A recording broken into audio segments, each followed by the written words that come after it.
one of the most common discussions in my events are just the generational differences and difficulties that come up in the workplace. And we often, I have to remind people a lot that people are never monoliths, and just because you are a part of one generation does not mean, or any group does not mean that everyone in that group thinks and believes and feels and does all the same things. So first off, we're not monoliths.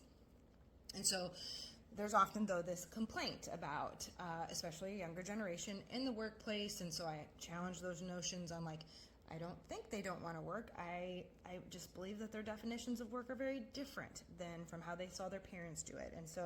And it's just a really, really, really big discussion. And ultimately, what I then also challenge many audiences with is, who raised them? Because many times it's the generation that is complaining about them. Who raised them? There's this element that I have observed throughout the years, and this is not a new conversation. Every generation has this conversation. There is this, what I see is an overcorrection. We overcorrect. So, for instance, I am of that generation that my parents had no idea where I was for 10 hours a day. We were riding bikes, and we were in the parks, and we were at people's houses, and we ate at whatever house we were at, whatever food they would feed us, and we drank, out of the garden hoses, and we came home and the street lamps came on, and then we sat down to a dinner with our entire family where we laughed a lot, talked a lot, and probably fought a lot. It was a different world. I mean, my dad even once said to me, we would literally not know where you girls were, and not have any concern about it.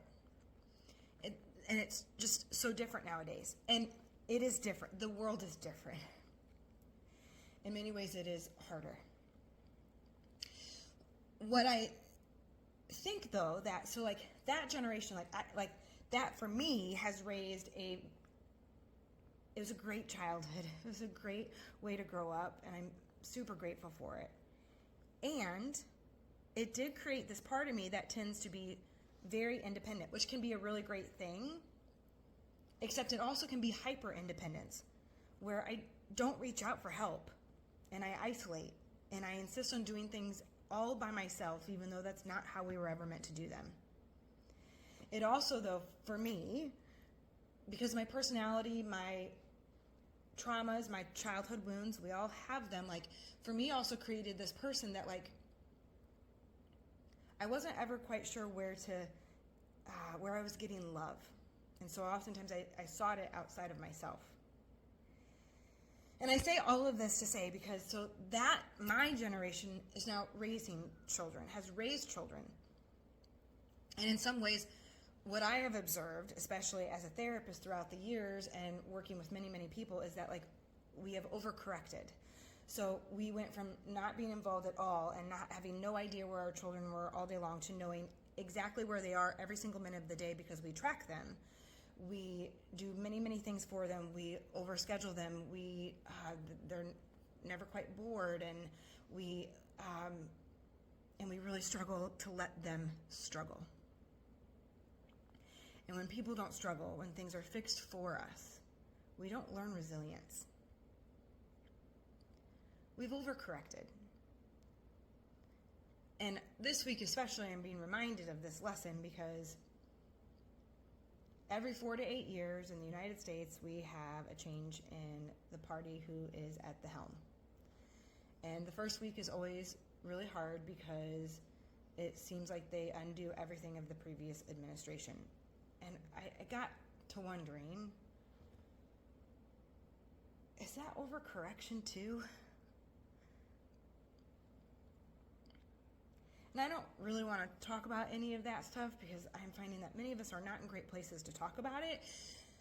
More so, I just want us to attempt to stay curious and to remember nuance and to refuse to buy in to the idea that only two categories exist. That things are so like easy or hard, fast or slow. Like that if you're on one side, you believe everything of that side. Like it's just because it's just not true. That one generation had it all figured out, except then we overcorrect from that generation, and so we slip back. And so I guess I just like, what if it was in the freaking middle? Which our brain doesn't love. The world doesn't love it, I believe, because they don't really make money off of it, and they like to keep us sick and small. But two, more than that, my brain does not like to be uncomfortable. My brain does not like vulnerability. My brain likes things to be in check boxes. My brain automatically judges you because that is what makes my brain feel safe. Like the reptile part of my brain, the part of my brain that's still running from the saber-tooth tiger, even though we don't have saber-tooth tigers anymore. We just have freaking smartwatches that we wear on our wrist, and we have phones that we never freaking look up from, where we're consuming way too much information.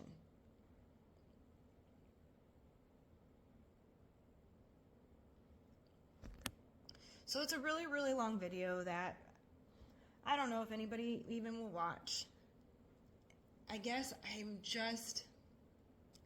I want to create and model what I have seen for years to help people be as okay as possible, to live in their values and their courage, and that is to lean into nuance, to lean into curiosity, to stay curious about people who think different and believe different and do differently than you,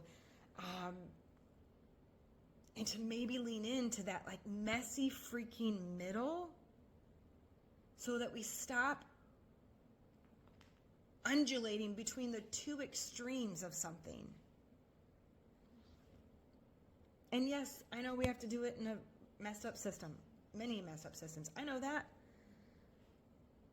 I'm going to focus on what I can control. And so today,